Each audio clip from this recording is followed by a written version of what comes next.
One of the places that you hopefully will spend most of your time with in the app is your dog's diary page.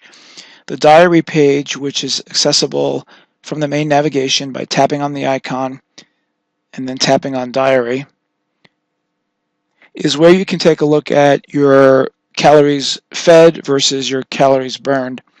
So here is our feeding profile for today. You can see we've got some treats and a couple of different food brands.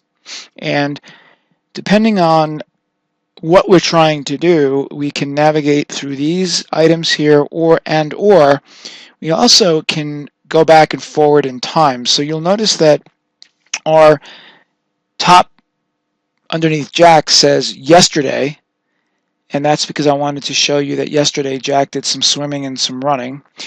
I can also tap on the little calendar icon on the top right, and I can access a calendar view that lets me move through time.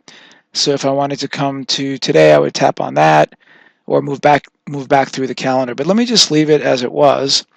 And I want to show you, so here's our diary, and I can look at the activities. These are two specific activities that we use the app to track. And we're able to do things like edit. So let's say when we timed our swimming, we actually made a mistake. We can come in here and say Jack didn't just do 10 minutes, but maybe he did 15. Hit done and then save. We're also obviously able to delete that activity if we did it by mistake. Maybe we meant to put it for today, not yesterday. As well, the feeding, by tapping on the fed icon, you can see the list of foods that your dog had. If you made a mistake there or you wanted to change it, you can simply tap on the entity, tap on the quantity, and then adjust that quantity accordingly. We're just going to back out of that, go back by tapping on the diary again, which will bring us to where we were. Also here, when you're on a diary page, you have a quick access to either the activity tracker by tapping on the little arrow. That brings you to the activity tracker page where you can either manually add or use the GPS to track.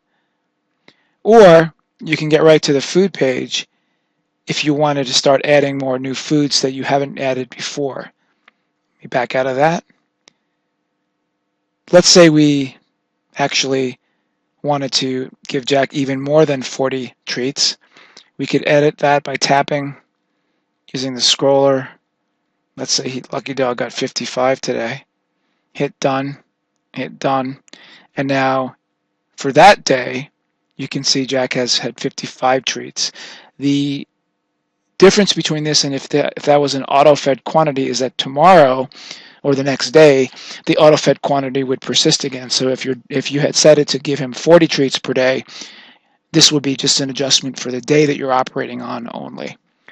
So that's the diary, and it's really the place where you can easily see, are you feeding too much or too little?